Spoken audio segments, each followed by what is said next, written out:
پھر عزیزان گرامی ثانیہ زہرا کا اور امتحان کیا تھا کہ 72 کی سوگوار تھی، حسین ابن علی کی محبت دل میں رکھتی تھی، اور اس کے بعد مصیبت کیا تھی، امتحان کیا تھی، رسم بستہ تھی، رسم بستہ تھی، اور خالی ہاتھ نہیں باندھے تھے. تاریخ اٹھا کر دیکھیں کہ ہاتھوں کو پشت گردن باندھا گیا تھا اور سر پر چادر نہیں تھی. 72 کی سوگوار تھی، 3 دن کی بھوکی پیاسی تھی، لیکن امام حسین ابن علی نے آخری وصیت اپنی بہن زینب کو کیا کی تھی کہ اے میری بہن زینب، مجھے نماز شب کی دعاؤں میں یاد رکھنا. یعنی امام جانتے تھے کہ میری بہن نافلہ نماز کو بھی نہیں چھوڑے گی.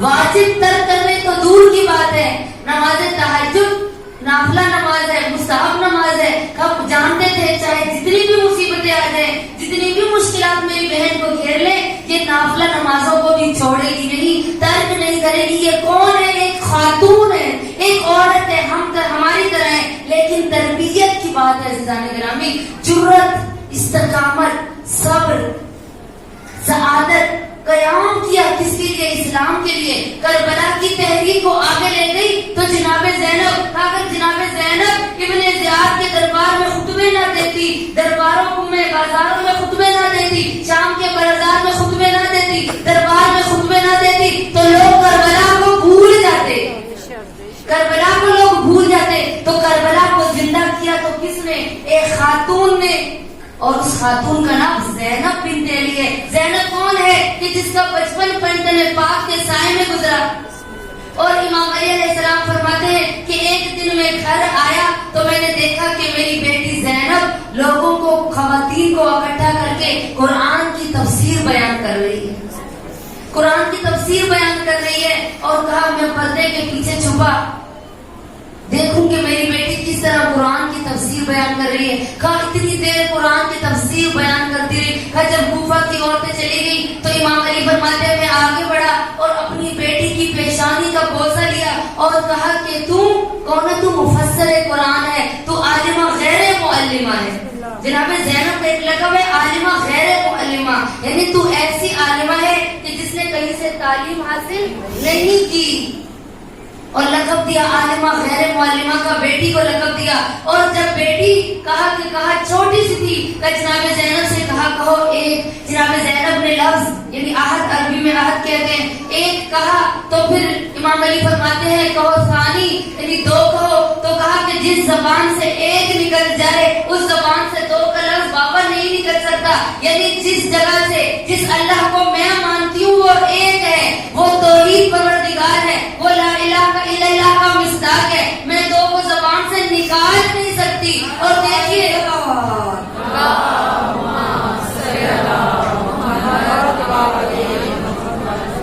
عزیزان گرامی، اتنی استقامت، اتنی جرأت کہاں سے آئی زینب میں؟ جانتی تھی کہ اگر میں نہیں نکلوں گی تو لوگ میرے بھائی کو خارجی کہہ کر ختم کر دیں گے. اس لیے ثانیہ زہرا نے کربلا کی تحریک کو آگے بڑھایا کہ کربلا کے بعد جب مولا نے جناب ثانیہ زہرا کو وصیتیں کی تھی تو کہا تھا جتنا رونا ہے رو لو، اس کے بعد تیری اور میری ذمہ داری تبدیل ہو جائے گی.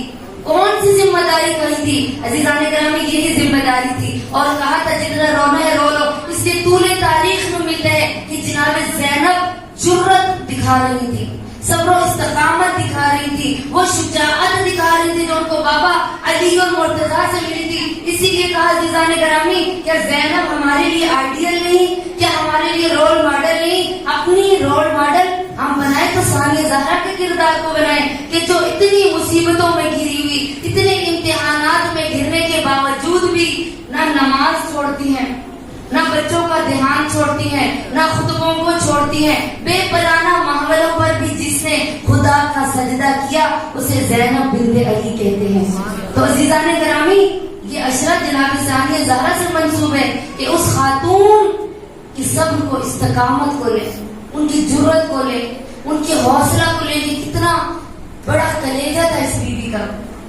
تو کیا ہم جو ثانیہ زہرا کی ماننے والی ہیں، ثانیہ زہرا کی چاہنے والی ہیں، کیا ہم ان کے کردار کے مطابق چل سکتے ہیں؟ کیا اپنے آپ کو ان کے سانچے میں ڈھال سکتے ہیں؟ کر سکتے ہیں عزیزان گرامی. کوئی بھی خاتون، میں اور آپ یہ دعویٰ نہیں کر سکتے کہ ہم ان کی سیرت پر نہیں چل سکتے. عزیزان گرامی وہ تو ان کا امتحان تھا، لیکن وہ دنیا کے لیے اپنا کردار چھوڑ کے گئی ہے کہ جب تم پر مشکل آئے، جب اسلام پر مشکل وقت آ جائے، جب تمہیں مصیبتیں گھیر لے، جب دیکھو کہ دین خطرے میں رہ گئے، اپنے گھر کے لیے نہیں اسلام کے لیے قیام کرنے کے لیے نکلو. آج بھی دنیا میں ایسی خواتین موجود ہیں. یہ شہیدہ بنت الہدیٰ کہ جن کا نام کون تھی؟ شہیدہ بنت الہدیٰ کہ شہید باقر الصدر کی بہن، عراق کی بہت مشہور خاتون ہے جو ایک مجتہدہ تھی، ایک مجتہد کی بہن تھی بنت الہدیٰ. کا شہید باقر الصدر کو صدام نے کیا کیا؟ کہا کہ ایک کڑھا لایا جائے، ان کو گرم کیا جائے، اور شہید باقر الصدر سے کہا کہ ان کو اس کے اندر ڈال دیا جائے گا، اور پھر ان کی بہن کو قید کر کے لائے کہ ظلم دیکھیں کتنا ہوا ہے. جو بھی اسلام کے لیے نکلا ان پر ظلم کتنا ہوا. کہا کہ شہید باقر الصدر کی بہن کو، باقر الصدر کو چوراہے میں لائے اور ایک کڑاہا رکھا گیا جس میں تیل گرم ہو رہا تھا. تمام صدام لعین کے فوج عراق میں جمع تھی، اور اس بغداد میں اس لعین نے کیا کیا؟ کہا اپنے سپاہیوں سے اس کی بہن بنت الہدیٰ کو بحرینہ کر دو. اس کے بھائی کے سامنے تاریخ اٹھا کر دیکھیں کہ جو بھی بڑے بڑے شیعہ ہمارے علماء ہیں ان کے خاندانوں کے ساتھ کیا کیا گیا.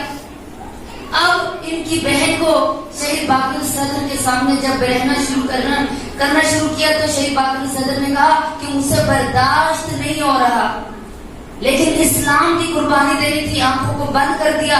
پھر صدام نے حکم دیا کہ ان کو کوڑے برسائیں، ان کو مارا جائے تاکہ باقر الصدر آنکھیں کھولے، اپنی بہن کی حالت دیکھیں. مجتہد تھے وقت کے، اپنی بہن کی حالت دیکھیں. ان کے سامنے ان کی بہن کو برہنہ کر کے شہید کر دیا گیا. شہیدہ بنت الہدیٰ ایک خاتون تھی کہ جن کو ان کے بھائی کے سامنے برہنہ کیا گیا. آج بھی جب عراق میں، بغداد میں شہید باقر الصدر کی بہن کی اور شہید باقر الصدر کی تصویریں لگی ہوئی ہیں.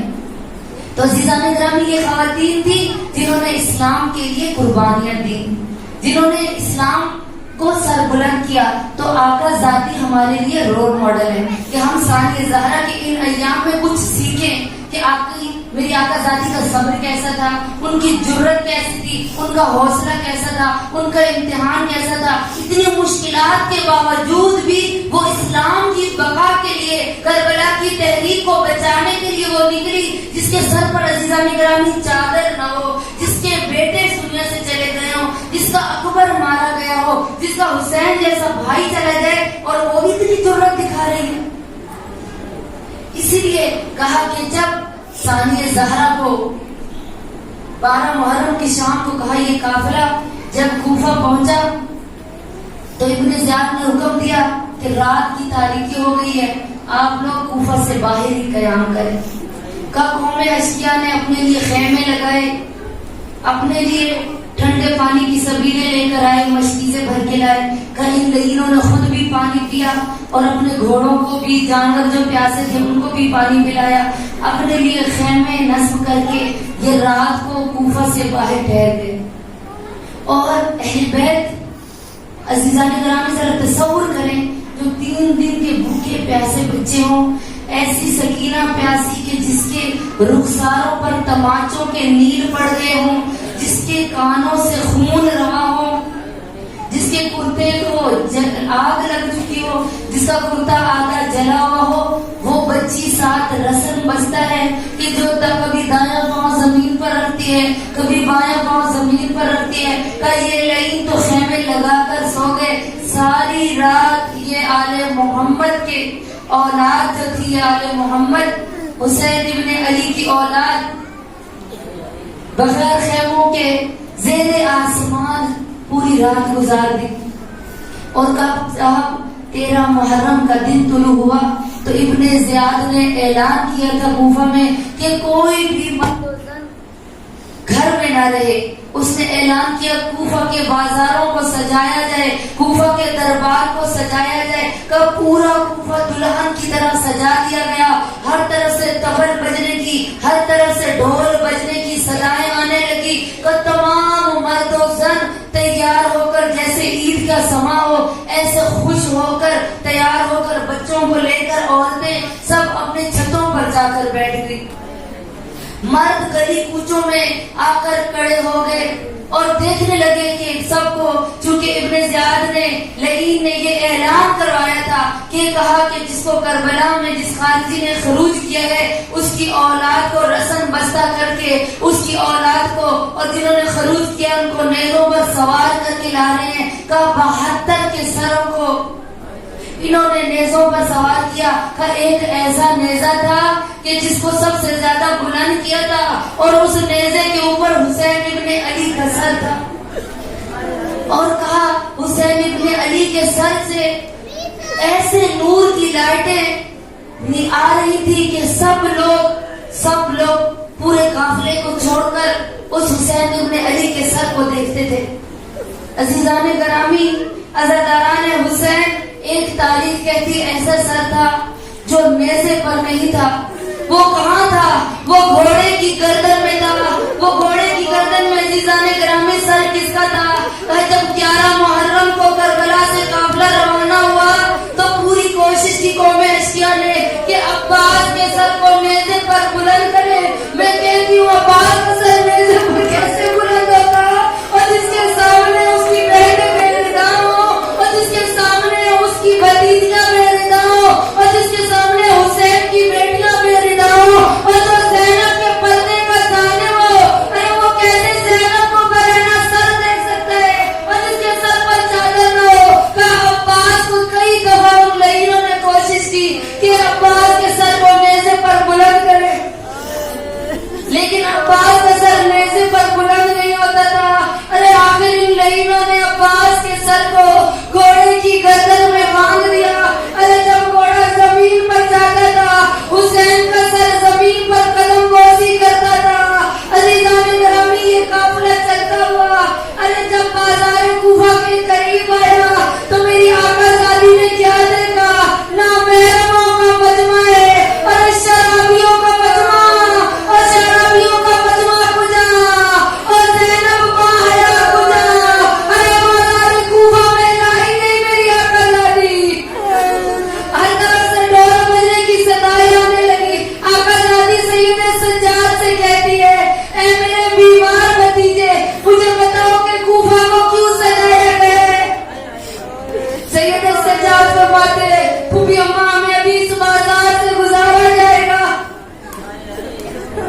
ایک رسول خدا کا صحابی نقل کرتا ہے, کام میں نے دیکھا پورے کوفہ کو سجایا گیا ہے. میں ایک کوفہ کے رہنے والے کے پاس گیا, پوچھا بتاؤ کہ آج کوئی ایسی مسلمانوں کی عید ہے جو ہمیں معلوم نہیں ہے؟ کہ عید تو نہیں ہے, لیکن حسین ابن علی اور اس کی آل کو کوفہ کے بازار میں لایا جا رہا ہے. کہتے ہیں میں بھی کھڑا ہو گیا, دیکھتا رہا. ہر طرف سے ڈول بجنے کی, تبل بجنے کی, باجے بجانے کی صدائیں آ رہی تھی. کوفہ کی تمام عورتیں اپنے قومی چھت پر چلی گئی اور چھت سے دیکھنے لگی تماشا دیکھنے کے لیے.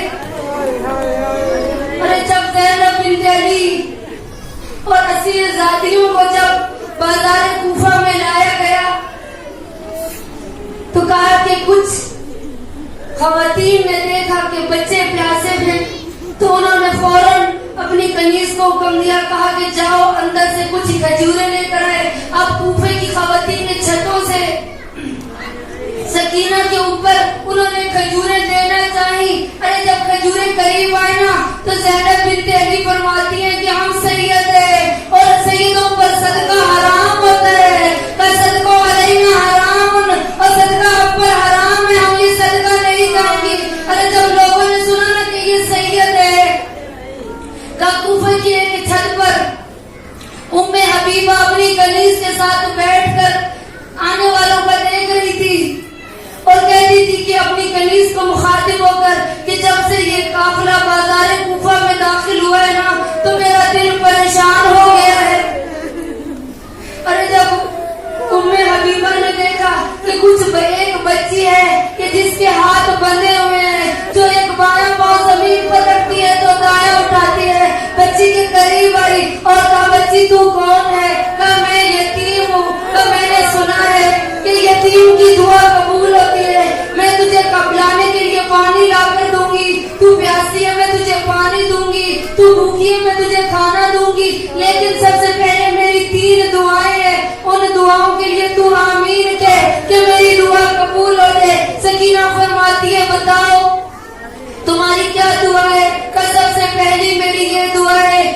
طرح تو یتیم ہوئی ہے، دعا کر کے میری اولاد یتیم نہ ہو۔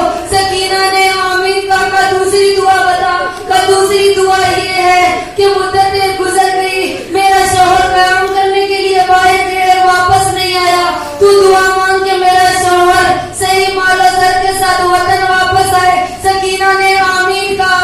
ارے جب تیسری دعا کے لیے ام حبیبہ کہتی ہے مانگ دعا، کا مدتیں گزر گئی اور میں مدینہ نہیں جا سکی، میں مدینے والے سیدوں کی کنیز ہوں اور میرے لیے دعا مانگ۔ اور کئی وقت گزر گئے جب سے شادی ہوئی ہے، میں نے اپنی آقا زادیوں کی زیارت نہیں کی ہے۔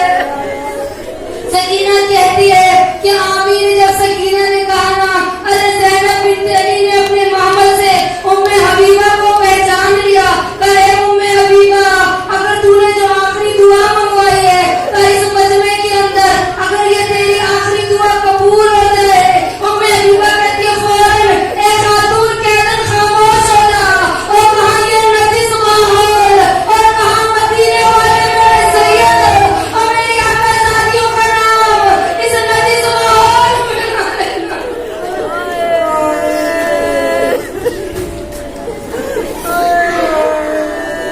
ام حبیبہ نے جب یہ کہا نا، تو زینب فرماتی ہے